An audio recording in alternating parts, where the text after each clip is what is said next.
নমস্কাৰ বন্ধুসকল Assam exam preparation চেনেললৈ আপোনালোক সকলোকে স্বাগতম জনাইছো আজ আমি এনসিইআৰটিৰ হিষ্ট্ৰীৰ ৩ নম্বৰ পাৰ্ট লৈ আহিছো বহুত ইম্পৰ্টেন্ট হয় অলৰেডি আমি 9টা পাৰ্ট আমি ডিসকাস কৰিলো এনসিইআৰটিৰ ক্লাস 6 ৰ পৰা ক্লাস 12 লৈকে যিখিনি আমাৰ হিষ্ট্ৰী হক জিওগ্ৰাফি হক পলিটি হক গোটেইখিনি কোৱেশ্যন ডিসকাস কৰিম আমি বৰ্তমান হিষ্ট্ৰী পাৰ্ট ডিসকাস কৰি আছো আৰু আজি হিষ্ট্ৰী পাৰ্টটো 10 নম্বৰ পাৰ্ট হয় আৰু 10 নম্বৰ পাৰ্ট ডিসকাস কৰাৰ পাছত আমি জিওগ্ৰাফিলৈ যাম আৰু তেনেদৰে আমি 10টা পাৰ্ট কৰি গৈ থাকিম আৰু হিষ্ট্ৰী টোটাল আৰু পাৰ্ট আহিব কাৰণ আমাৰ ক্লাস বৰ্তমান 8 মানলৈকে হৈছে তাৰ পাছৰ আমি 12 লৈকে দি যাম গতিকে হয়তো আমাৰ 25 to 30 মান পাৰ্ট থাকিব গতি এইখিনি যদি আমি চাওঁ তেতিয়াহলে আমাৰ গপ্তৰ যিকোনো এক্সামই হক আমি ক্ৰেক কৰিব পাৰিম অৰ্থাৎ আমাৰ গপ্তৰ যিবিলাক এক্সামৰ কোৱেশ্যন হয় সেইখিনি আমাৰ ইয়াৰ পৰা আহিব গতিকে আহক আজি আমাৰ ভিডিওটো আৰম্ভ কৰো আমাৰ মোস্ট ইম্পৰ্টেন্ট হয় যে কি এডিআৰইৰ কাৰণে গ্ৰেড 3 আৰু গ্ৰেড 4 কাৰণে বা আসাম পুলিচ এক্সামৰ কাৰণে বা এসএসসি বা বিএড এন্ট্ৰেন্স বৰ্তমান আহি আছে বিএড এন্ট্ৰেন্স বা এনি আদাৰ গভৰ্ণমেণ্ট জবছৰ কাৰণে আপোনালোকে এইখিনি চাব পাৰে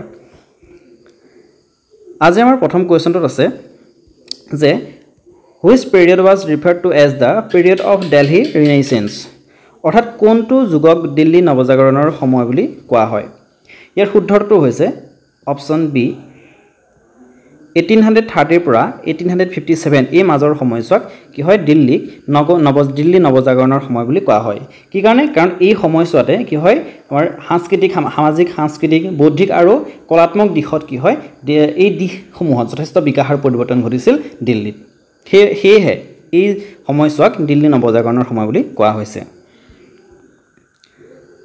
ইয়াৰ পাছত আহিলে কোৱেশ্যন নম্বৰ 2 ইয়াত কৈছে যে which is the largest and grandest mosque in Delhi দিল্লীৰ আটাইতকৈ ডাঙৰ মছজিদ কোনটো আৰু জনপ্ৰিয় ইয়াৰ শুদ্ধটো হৈছে অপচন এ জামা মছজিদ দিল্লীৰ এটা ডাঙৰ আৰু জনপ্ৰিয় মছজিদ আৰু এই জামা মছজিদটো কোনে বনাইছিলে মৰখাবা Mughal empire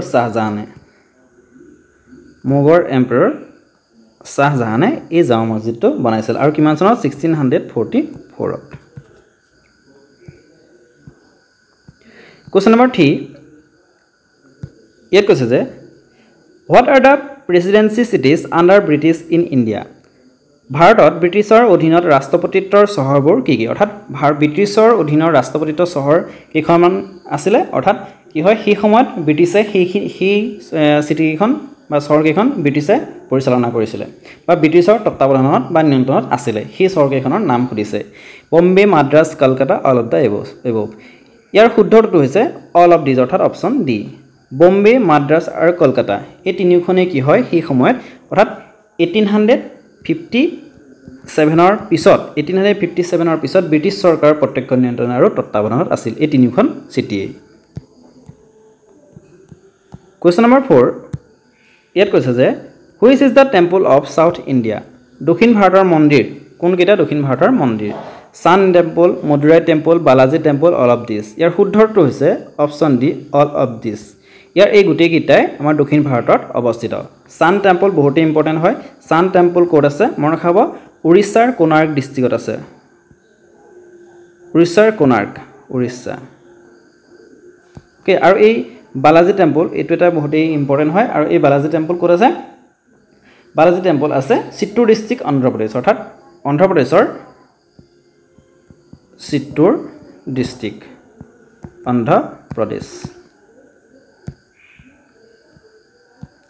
Question number 5 Who built Red Fort অৰ্থাৎ লাল কিল্লা ৰঙা দুৰ্গ বুলি কোৱা হয় কোনে নিৰ্মাণ কৰিছিল ইয়াৰ শুদ্ধটো হৈছে অপচন বি শাহজাহানে এই ৰঙা দুৰ্গ অৰ্থাৎ লাল কিল্লা নিৰ্মাণ কৰিছিল কিমান চনত 1639 ত মৰখাব 1639 ত শাহজাহানে এই লাল কিল্লা নিৰ্মাণ কৰিছিল আৰু তেওঁ কি হয় আগ্ৰাৰ 1639 ৰ আগলৈকে তেওঁৰ ৰাজধানীৰ চহৰ আছিল আগ্ৰা আৰু সেই আগ্ৰাৰ পৰা দিল্লীলৈ তেওঁ সেই সময়ছোৱাৰ 1639 তে ৰাজধানী স্থানান্তৰ কৰিছিল আৰু সেই ৰাজধানী স্থানান্তৰণৰ সময়তে তেওঁ এই আগ্ৰাত লাল কিল্লা বনাইছিল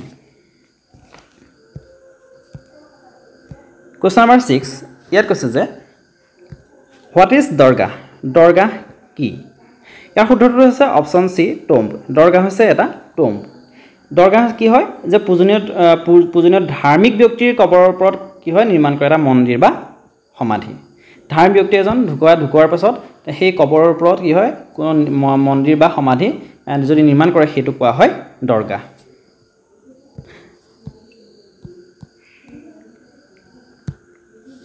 Question number 7 it কৈছে When was Delhi rebuilt as the capital of British India? British ভাৰতৰ ৰাজধানী হিচাপে দিল্লী কেতিয়া পুনৰ নিৰ্মাণ কৰা হৈছিল? ইয়াৰ শুদ্ধটো হৈছে অপশ্যন ডি 1911 আৰু ডেটটো হৈছে 12 ডিচেম্বৰ 1911ত কি হয় ব্ৰিটিছ ভাৰতৰ ৰাজধানী হিচাপে দিল্লী পুনৰ নিৰ্মাণ কৰা হৈছিল। ইয়াৰ আগতে 1772 পৰা 1911 এই মাজৰ সময়ছোৱাত ৰাজধানী কি আছিল ব্ৰিটিছ ভাৰতৰ বা ইণ্ডিয়াৰ ৰাজধানী আছিল কলকাতা আৰু এই 1911ত কলকাতাৰ পৰা ব্ৰিটিছ ভাৰতৰ ৰাজধানী দিল্লীলৈ স্থানান্তৰ কৰা হৈছিল। Question number 8. European encountered just fine clothes from India carried by the Arab merchants and they named the clothes as. অৰ্থাৎ আৰব ব্যৱসায়ীসকলে ভাৰতৰ পৰা যিবিলাক মিহি কাপোৰ লৈ গৈছিলে কঢ়িয়াই নিছিলে ইউৰোপীয়সকলে সেইবিলাক দেখিছিলে আৰু সেই তেওঁলোকে কাপোৰবোৰৰ নাম কি ৰাখিছিলে? ইয়াত আছে বন্দনা, কলিকা, মুছলিন, পাতলা। ইয়াৰ শুদ্ধটো হৈছে অপশ্যন চি মুছলিন। মুছলিন ৰাখিছিলে আৰু তেওঁলোকে কি হয় যিবিলাক মিহিকৈ বোৱা বস্ত্ৰ সেই সকলোবিলাককে তেওঁলোকে মুছলিন বুলি কৈছিলে। Question number 9 ইয়াত কৈছে যে in 1764 name the person who invented the spinning jenny 1764 চনত ঘূৰণীয়া জেনী আৱিষ্কাৰ কৰা ব্যক্তিজনৰ নাম কি? ঘূৰণীয়া জেনী কি? ঘূৰণীয়া জেনী হৈছে কেইবাটাও ঘূৰণীয়া চকাৰে সমৃদ্ধ সূতা কটা যন্ত্ৰ আৰু এই বিধ আৱিষ্কাৰ কৰিছিলে কোনে? মই ৰখাব অপশ্যন ডি জন কেই। জন কেইয়ে এই ঘূৰণীয়া জেনী অৰ্থাৎ স্পাইনিং জেনী আৱিষ্কাৰ কৰিছিল আৰু কিমান চনত? ইয়েৰটো মই ৰখাব 1764। Question number 10 ইয়াত কৈছে যে mention the industries which were crucial for the industrial revolution in England. ইংলেণ্ডৰ ঔদ্যোগিক বিপ্লৱৰ বাবে যিবোৰ উদ্যোগ অতি গুৰুত্বপূৰ্ণ আছিল সেইবোৰ কি আছিল? ইয়াৰ শুদ্ধটো হৈছে অপশ্যন চি টেক্সটাইল আৰু ষ্টিল দুইটাই হয় অৰ্থাৎ অপশ্যন চি হ'ব both A and B। আধুনিক বিশ্বৰ ঔদ্যোগিক বিপ্লৱৰ বাবে কি হয় বস্ত্ৰ আৰু তীখা উদ্যোগক গুৰুত্বপূৰ্ণ বুলি গণ্য কৰা হৈছিল। কপাহী কাপোৰৰ যান্ত্ৰিক উৎপাদনে ব্ৰিটেইনক অৰ্থাৎ ইংলেণ্ডক ঔদ্যোগিক বিপ্লৱৰ পথ সূচনা কৰিছিল। Question number 11 ইয়াত কৈছে যে Hindu college was established in Banaras in বেনাৰসত হিন্দু মহাবিদ্যালয় স্থাপিত হৈছিল কেতিয়া? ইয়াৰ শুদ্ধটো হৈছে অপশ্যন ডি 1791 অৰ্থাৎ 1791ত বেনাৰসত হিন্দু মহাবিদ্যালয় স্থাপন কৰা হৈছিল। সেই সময়ছোৱাত কি হয় তাত সংস্কৃত টেক্সটৰ শিক্ষা দিয়া হৈছিল সংস্কৃত ওকে আৰু এই হিন্দু মহাবিদ্যালয় যে এষ্টাব্লিছ কৰিছিল কোনে কৰিছিলে? মই ৰখাব জনাথন ডুনকা আৰু সেই সময়ৰ গভৰ্ণৰ জেনেৰেল লৰ্ড কৰ্ণৱালিছে। জনাথন ডুনকান মই ৰখাব মই নামটো লিখি দিছোঁ জনাথন ডুনকান আৰু সেই সময়ৰ governor general lord Cornwallis. Question number 12 ইয়াত কৈছে যে the Dutch established the university of Bombay Dutch এ বম্বে বিশ্ববিদ্যালয় প্ৰতিষ্ঠা কৰিছিল। কোনে বম্বে বিশ্ববিদ্যালয় প্ৰতিষ্ঠা কৰিছিলে? British, France, Dutch and German. ইয়াৰ শুদ্ধটো হৈছে অপশ্যন এ ব্ৰিটিছসকলে কি হয় বম্বে বিশ্ববিদ্যালয় প্ৰতিষ্ঠা কৰিছিল আৰু কিমান চনত আহিব পাৰে ইয়াৰটো মই ৰখাব 18 জুলাই 1857ত 18 জুলাই 1857ত ব্ৰিটিছে বম্বে বিশ্ববিদ্যালয় প্ৰতিষ্ঠা কৰিছিল। Question number 13 ইয়াত কৈছে যে this city is situated on the banks of river Hooghly this চহৰখন হুগলি নদীৰ পাৰত অৱস্থিত। তলৰ কোনখন চহৰ হুগলি নদীৰ পাৰত অৱস্থিত? আমি সেইটো জানো যে option B Kolkata. Question number 14 ইয়াত কৈছে যে this had argued that English education had enslaved Indians যুক্তি দিছিল যে ইংৰাজী শিক্ষাই ভাৰতীয়ক দাসত্ব কৰি ৰাখিছে। অৰ্থাৎ কোনে যুক্তি দিছিল এই বিষয়ে যে ইংৰাজী শিক্ষাই ভাৰতীয়ক দাসত্ব কৰি ৰাখিছে? ইয়াৰ শুদ্ধটো হৈছে অপশ্যন এ মহাত্মা গান্ধী। মহাত্মা গান্ধীয়ে ইংৰাজী শিক্ষাই ভাৰতীয়সকলক দাসত্বত ৰাখিছে ইংৰাজৰ। গতিকে এইটো কিয় কৈছিলে? কাৰণ ইংৰাজৰে যেতিয়া ভাৰত শাসন কৰিছিলে সেই সময়ত গোটেই ইংৰাজী শিক্ষা বা ইংৰাজীৰ প্ৰচলন ঘটাইছিলে আৰু আমাৰ ভাৰতীয়সকলে যিহেতু ইংৰাজীটো ভালদৰে বুজি পোৱা নাছিলে আৰু সেয়েহে তেওঁলোকে ইংৰাজসকলে যি কয় সেইখিনিকে মানিবলগীয়া হৈছিলে। Question number 15 ইয়াত কৈছে যে Raja Ram Mohan Roy founded a reform association that was known as Raja Ram Mohan Roy এটা সংস্কাৰ সংস্থা প্ৰতিষ্ঠা কৰিছিল যিটোৰ নাম আছিল ইয়াৰ শুদ্ধটো হৈছে ব্ৰহ্ম সমাজ মোৰ খাব ব্ৰহ্ম সমাজ ৰাজা ৰাম মোহন ৰায় প্ৰতিষ্ঠা কৰিছিল বহুত ইম্পৰ্টেন্ট হয় আৰু ই কেতিয়া প্ৰতিষ্ঠা কৰিছিল মোৰ খাব ফাউণ্ডেড আছিল 20 আগষ্ট 1828 আৰু মোৰ খাব প্লেসটো মোৰ খাব কোট প্ৰতিষ্ঠা কৰিছিল কলকাতাত ওকে ব্ৰহ্ম সমাজ কোনে প্ৰতিষ্ঠা কৰিছিল ৰাজা ৰাম মোহন ৰায় কিমান সনত 1828 Question number 16 Who was the founder of Arya Samaj? Arya Samajৰ প্ৰতিষ্ঠাপক কোন আছিল ইয়াৰ শুদ্ধটো হৈছে অপচন বি স্বামী দয়ানন্দ সৰস্বতী স্বামী দয়ানন্দ সৰস্বতীয়ে আৰ্য সমাজ প্ৰতিষ্ঠা কৰিছিল আৰু কিমান সনত মোৰ খাব 1875 আৰু কোট প্লেসটো হৈছে প্ৰথম বম্বে বৰ্তমান মুম্বাই সেই সময়ৰ বম্বে Question number 17 এই সত্যসাধক সমাজ বা ব্ৰহ্ম সমাজ আৰ্য সমাজ এইবিলাকৰ ভিতৰত যিকোনো এটা আহে কোৱেশ্চন হু ফৰ্ম দি সত্যসাধক সমাজ সত্যসাধক সমাজ কোনে গঠন কৰিছিল ইয়াৰ শুদ্ধটো হৈছে অপচন বি জ্যোতিৰাও ফুলে জ্যোতিৰাও ফুলে সত্যসাধক সমাজ প্ৰতিষ্ঠা কৰিছিল আৰু কিমান চনত মোৰ খাব 1873 বহুত ইম্পৰ্টেন্ট হয় Question number 18 ইয়াত কৈছে যে one of the first history paintings was produced by whom প্ৰথম ইতিহাসৰ চিত্ৰ কোনে প্ৰস্তুত কৰিছিল ইয়াৰ শুদ্ধটো হৈছে অপচন ই ফ্ৰান্সিছ হেইমেনে প্ৰথমখন ইতিহাসৰ চিত্ৰ প্ৰস্তুত কৰি উলিয়াইছিল আৰু দৃশ্যগত উপস্থাপনৰ জৰিয়তে চিত্ৰশিল্পীসকলে যুদ্ধ বিজয় আৰু ৰাজতন্ত্ৰৰ আধিপত্যৰ বিৱৰণী চিত্ৰিত কৰিছিল আৰু এই চিত্ৰ কেতিয়া 1762 ফ্ৰান্সিছ হেইমেনে এখন ঐতিহাসিক চিত্ৰ আঁকিছিল আৰু তেওঁ কিহৰ চিত্ৰ আঁকিছিল তেওঁ পলাশী যুদ্ধৰ বিজয়ৰ ছবি অংকন কৰিছিল মোৰ খাব পলাশী যুদ্ধৰ বিজয়ৰ ছবি অংকন 1762 কোনে কৰিছিল ফ্ৰান্সিছ হেইমেনে আৰু এইখনে আছিল প্ৰথমখন ফাৰ্ষ্ট হিষ্টৰী পেইন্টিংছ যিয়ে ফ্ৰান্সিছ হেইমেনে আঁকিছিল প্ৰস্তুত কৰিছিল Question number 19 ইয়াত কৈছে যে where is the Victoria terminus situated Victoria terminus কোট অৱস্থিত ইয়াৰ শুদ্ধটো হৈছে option C Bombay Victoria Terminus অৱস্থিত আৰু এই ভিক্টোৰিয়া টাৰ্মিনাসক আন এটা নামেৰে জনা যায় ছত্ৰপতি শিৱাজী terminus Chhatrapati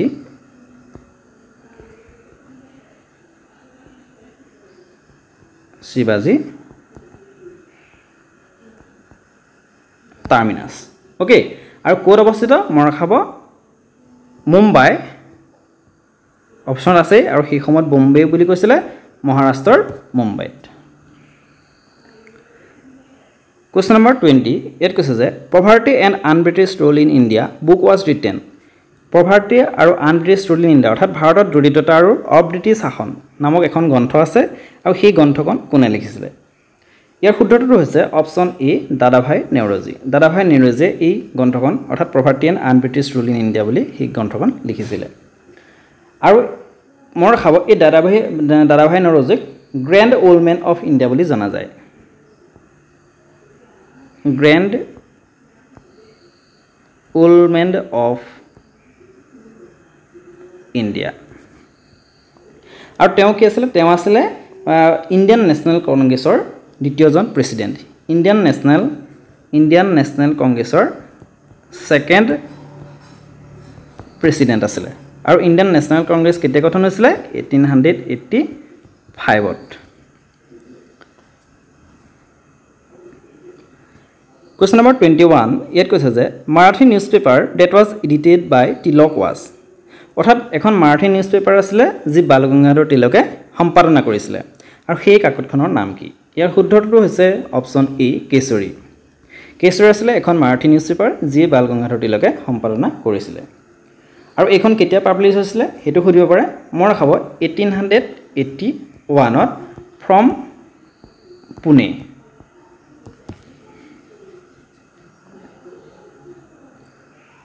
Question number 22. Where did the first session of the Indian National Congress was held? ভাৰতীয় জাতীয় কংগ্ৰেছৰ প্ৰথম অধিৱেশন ক'ত অনুষ্ঠিত হৈছিল? ইয়াৰ শুদ্ধটো হৈছে অপচন বি বম্বে। ভাৰতীয় জাতীয় কংগ্ৰেছৰ প্ৰথমখন অধিৱেশন বম্বেত অনুষ্ঠিত হৈছিল। ওকে, আৰু কেতিয়া আহিব পাৰে? মই দেখাব 1885ত। ওকে, আৰু ক'ত বম্বেৰ ক'ত গঠন হৈছে বুলি অনুষ্ঠিত হৈছে বুলি সুধিব পাৰে। মই দেখাব গোকুলদাস তেজপাল সংস্কৃত কলেজ। গোকুলদাস তেজপাল সংস্কৃত কলেজ মুম্বাই বা বম্বে। ওকে, আৰু ফাৰ্ষ্ট প্ৰেচিডেণ্ট কোন আছিলে? উমেশ চন্দ্ৰ বেনাৰ্জী আছিলে ফাৰ্ষ্ট প্ৰেচিডেণ্ট। ওকে, আৰু ফাউণ্ডাৰ কোন আছিলে? এলেন অক্টোভিয়ান হিউম, অৰ্থাৎ এও হিউম, উমেশ চন্দ্ৰ বেনাৰ্জী, দাদাভাই নৰজুকে ধৰি মেলি কেইবাজনো মহান ব্যক্তি। আৰু কেতিয়া INC অৰ্থাৎ ইণ্ডিয়ান নেশ্যনেল কংগ্ৰেছ কেতিয়া গঠন হৈছিলে? 28 ডিচেম্বৰ 1885। 28 ডিচেম্বৰ 1885ত। Question number 23. ইয়াত কৈছে যে in which year the vernacular press act was passed? কোন চনত ভাৰ্নিকুলাৰ প্ৰেছ আইনখন গৃহীত হৈছিল? ইয়াৰ শুদ্ধটো হৈছে অপশ্যন চি 1878। 1878ত ভাৰ্নিকুলাৰ এক্টখন পাছড হৈছিল। এই এক্টখনৰ কথা এই ভাৰ্নিকুলাৰ প্ৰেছ এক্টখন কিনো আচলতে? একচুৱেলি কি হয়, ব্ৰিটিছ ইণ্ডিয়াত ভাৰতীয় সংবাদ মাধ্যমৰ স্বাধীনতা হ্ৰাস কৰিবলৈ আৰু ব্ৰিটিছ নীতিৰ প্ৰতি সমালোচনাৰ প্ৰকাশ ৰোধ কৰিবলৈ এই ভাৰ্নিকুলাৰ প্ৰেছ এক্টখন প্ৰণয়ন কৰা হৈছিলে। কিমান চনত? 1878ত। Question number 24. ইয়াত কৈছে যে in 1905 Bengal was partition by which viceroy? 1905 চনত যিহেতু বংগভংগ হৈছিলে, অৰ্থাৎ বংগক বিভাজন কৰা হৈছিলে 1905ত, আৰু সেই বংগক বিভাজন কৰা ভাইচৰয়জনৰ নাম কি আছিলে? অৰ্থাৎ সেই সময়ত ভাইচৰয় কোন আছিলে? ইয়াৰ শুদ্ধটো হৈছে option C lord Curzon. Banga বিভাজন কৰা ভাইচৰয়জনৰ নাম হ'ল লৰ্ড কাৰ্জন। আৰু কিমান চনত? 1905। আৰু কি কাৰণে কৰিছিলে? মোৰ খাব বহুতো কাৰণ আছিলে। বংগৰ সমান কি হয় ডাঙৰ প্ৰদেশ, অৰ্থাৎ বংগ সেই সময়ত এখন ডাঙৰ প্ৰদেশ আছিলে, আৰু সেই বংগৰ সমান ডাঙৰ প্ৰদেশখন একক প্ৰাদেশিক চৰকাৰৰ দ্বাৰা প্ৰশাসন কৰাটো কঠিন আছিলে। অকল সেইটোৱেই নহয়, একচুৱেলি কিছুমান গোপন উদ্দেশ্য আছিলে। বংগ আছিল ৰাজনৈতিক সচেতনতাৰ কেন্দ্ৰ আৰু ৰাজনৈতিকভাৱে আটাইতকৈ সক্ৰিয় প্ৰদেশ সেই সময়ত, গতিকে তেওঁলোকে বৃদ্ধি পোৱা জাতীয়তাবাদক বন্ধ কৰিব বিচাৰিছিল। লৰ্ড কাৰ্জনৰ ধাৰণা আছিল যে হিন্দু আৰু মুছলমানৰ মাজত সাম্প্ৰদায়িক মতনৈক্যৰ প্ৰসাৰ কৰা, আৰু তেওঁ বিভাজন কৰি বঙালীৰ প্ৰভাৱ কমাব বিচাৰিছিলে। এয়াই আছিল মূল কাৰণ বংগ বিভাজনৰ। Question number 25. ইয়াত কৈছে যে under whose presidentship Congress adopted the aim of Purna Swaraj? কাৰ সভাপতিত্বত কংগ্ৰেছে পূৰ্ণ স্বৰাজৰ লক্ষ্য গ্ৰহণ কৰিছিল? ইয়াৰ শুদ্ধটো হৈছে অপশ্যন ডি পণ্ডিত জৱাহৰলাল নেহৰুৰ নেতৃত্বত। সেই সময়ত কি হয়, ব্ৰিটিছে ভাৰতক ডমিনেণ্ট মৰ্যাদা প্ৰদানৰ সন্দৰ্ভত ভাৰতীয় জনসাধাৰণ যথেষ্ট অসন্তুষ্ট হৈছিলে, আৰু ইয়াৰ ফলতেই কি হয় 1930ত পূৰ্ণ স্বৰাজ আইনখন অৰ্থাৎ ঘোষণাপত্ৰখন গৃহীত হৈছিলে। কিন্তু পূৰ্ণ স্বৰাজখন কি হয় পাছ হৈছিলে 19 ডিচেম্বৰ 1929ত। 19 ডিচেম্বৰ 1929ত আৰু লাহোৰ কংগ্ৰেছ ছিজনত। Okay, question number 26. ইয়াত কৈছে যে in which year Chauri Chaura incident টুক প্লেচ? কোন চনত চৌৰি চৌৰা কাণ্ড সংঘটিত হৈছিলে? ইয়াৰ শুদ্ধটো হৈছে অপশ্যন ডি 1922। বহুতেই ইম্পৰ্টেণ্ট হয়। ইয়াত কি হৈছিলে, আৰু এই চৌৰি চৌৰা ক'ত আছে? উত্তৰ প্ৰদেশত। এই উত্তৰ প্ৰদেশৰ গোৰখপুৰ জিলাৰ চৌৰি চৌৰাত এই ইনচিডেণ্টটো হৈছিলে, আৰু তাত থকা কি হয় আৰক্ষীয়ে অসহযোগ আন্দোলন চলি আছিলে তেতিয়া, আৰু তাত থকা আৰক্ষীয়ে অসহযোগ আন্দোলন অংশগ্ৰহণ কৰা প্ৰতিবাদকাৰীৰ এটা বৃহৎ দলৰ ওপৰত গুলীচালনা কৰিছিলে, আৰু সেই তাৰ প্ৰতিশোধতে আমাৰ সেই জনসাধাৰণে থানাত জুই লগাই দিছিলে, আৰু তাত বহু লোকৰ মৃত্যু ঘটিছিলে, বহুত পুলিচ বিষয়াৰ মৃত্যু ঘটিছিলে। আৰু সেই সময়তে কি হয়, যিহেতু অসহযোগ আন্দোলন চলি আছিলে, আৰু ইয়াৰ পৰিপ্ৰেক্ষিতত যিহেতু মহাত্মা গান্ধীয়ে অসহযোগ আন্দোলন বহুত শান্তিৰে কৰিম বুলি ভাবিছিলে, আৰু এই ঘটনাৰ উদ্ভৱ হোৱাৰ ফলত 1922ৰ 12 ফেব্ৰুৱাৰীত 12 ফেব্ৰুৱাৰীত গান্ধীয়ে অসহযোগ আন্দোলন বন্ধ কৰি দিছিলে কোৱেশ্চন নম্বৰ 27 ইয়াত কৈছে যে when did the Hindustan Socialist Republican Association was formed Hindustan Socialist Republican Association কেতিয়া গঠন হৈছিল ইয়াৰ শুদ্ধটো হৈছে অপচন ডি 1928 ত Hindustan Socialist Republican Association গঠন হৈছিল আৰু ইয়াৰ ফাউন্ডাৰ কোন আছিল মৰখাব সুচিন্দ্ৰনাথ সান্যাল বাবু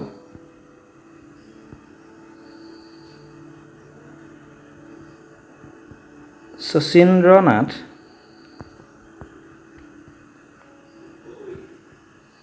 সান্যাল বাবু Question number 28 ইয়াত কৈছে যে when did the Rowlatt Act passed in India ভাৰতত কেতিয়া ৰাওলাট আইন গৃহীত হৈছিল ইয়াৰ শুদ্ধটো হৈছে অপচন ডি 1919 অৰ্থাৎ 1919 চনত ৰাওলাট আইন গৃহীত হৈছিল সাধাৰণ লোকৰ ওপৰত ক্ষমতাৰ দখল বৃদ্ধিৰ বাবে ব্ৰিটিছ চৰকাৰে ৰাওলাট আইনখন গৃহীত কৰিছিল আৰু এই আইনখন কি হয় 1919 ত ইম্পেৰিয়েল লেজিসলেটিভ কাউন্সিলে গৃহীত কৰিছিল কোনে গৃহীত কৰিছে বুলি এনসাৰ দিব লাগিব ইম্পেৰিয়েল লেজিসলেটিভ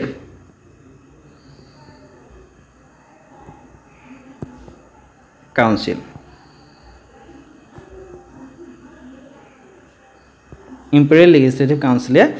ৰাওলাট আইনখন গৃহীত কৰিছিল আৰু ই কোনো বিচাৰ মানে এই আইনখন অনুসৰি কি হয় কোনো বিচাৰ অবিহনে যিকোনো ব্যক্তিক গ্ৰেপ্তাৰ কৰিব পাৰিছিল আৰু সেই গ্ৰেপ্তাৰ কৰি তেওঁলোকক হয়তো মৃত্যুদণ্ডও দিব পাৰিছিল Question number 29 ইয়াত কৈছে যে which league was formed as at Decca in 1906 1906 চনত ডেক্কাত কোনখন লীগ গঠন হৈছিল ইয়াৰ শুদ্ধটো হৈছে অপচন সি মুসলিম লীগ অল ইণ্ডিয়া মুসলিম লীগ AIML অল ইণ্ডিয়া মুসলিম লীগ 1906 ত গঠন হৈছিল আৰু ক'ত ডেক্কাত Question number 30 ইয়াত কৈছে যে who started the historic Dandi March ঐতিহাসিক দাণ্ডি মাৰ্চ কোনে আৰম্ভ কৰিছিল এটো সকলোৱে জানো অপচন এ মহাত্মা গান্ধীয়ে দাণ্ডি মাৰ্চ আৰম্ভ কৰিছিল আৰু এই দাণ্ডি মাৰ্চক কি হয় দাণ্ডি চল সত্যাগ্ৰহ বুলি জনা যায় দাণ্ডি চল সত্যাগ্ৰহ অসমীয়াত ইয়াক লোন আইন ভংগ বুলি জনা যায় ওকে আৰু এই দাণ্ডি মাৰ্চ কিমানৰ পৰা 12 মাৰ্চ 1930 পৰা 6 এপ্ৰিল 1930 লৈকে চলিছিল অৰ্থাৎ টোটাল 12 দিন আৰু এই গান্ধী কি হয় তেওঁৰ লগতে 78 গৰাকী পদযাত্ৰীৰ সৈতে এই যাত্ৰা কৰিছিল আৰু এই যাত্ৰা কৰ পৰা আছিল মন ৰাখব সবৰমতী আশ্ৰমৰ পৰা একদম গুজৰাটৰ দাণ্ডিলৈকে আৰু তেওঁৰ লগত আহিব পাৰে যে তেওঁৰ লগত কিমানজন পদযাত্ৰী আছিল 78 জন Question number 31 ইয়াত কৈছে যে who had given the slogan Swaraj is my birthright and I shall have it এই স্লোগানটো কোনে দিছিল আমি সকলোৱে জানো এই স্লোগান দিছিল বাল গংগাধৰ তিলকে অপচন সি বাল গংগাধৰ তিলক আজি আমাৰ একেবাৰে শেষৰটো কোৱেশ্চন লৈ আহিছো What was the first dam built on the Chambal River in Madhya Pradesh Chambal River ওপৰত এটা বান্ধ নিৰ্মাণ কৰিছিল আৰু সেই প্ৰথমটো বান্ধ হয় চম্বল ৰিভাৰৰ ওপৰত আৰু চম্বল কোড আছে মধ্যপ্ৰদেশত আৰু সেই বান্ধটোৰ নাম কি ইয়াৰ শুদ্ধটো হৈছে অপচন বি গান্ধী সাগৰ ডাম ওকে গান্ধী সাগৰ ডাম আৰু সেই গান্ধী সাগৰ ডাম কোড আছে বুলি সুধিলে কোড দিব যে মধ্যপ্ৰদেশত আছে আৰু সেই মধ্যপ্ৰদেশৰ কোনখন নদীৰ ওপৰত বনাইছে মৰহাব চম্বল নদীৰ ওপৰত আজিৰ ভিডিওটো ইমানেই যদি আপোনালোকে ভিডিওটো ভাল পালে লাইক কমেন্ট শেয়াৰ কৰিব আৰু লগতে যদি কোনোবা নতুন হয় তেনেহলে চেনেলটো সাবস্ক্ৰাইব কৰি দিব ধন্যবাদ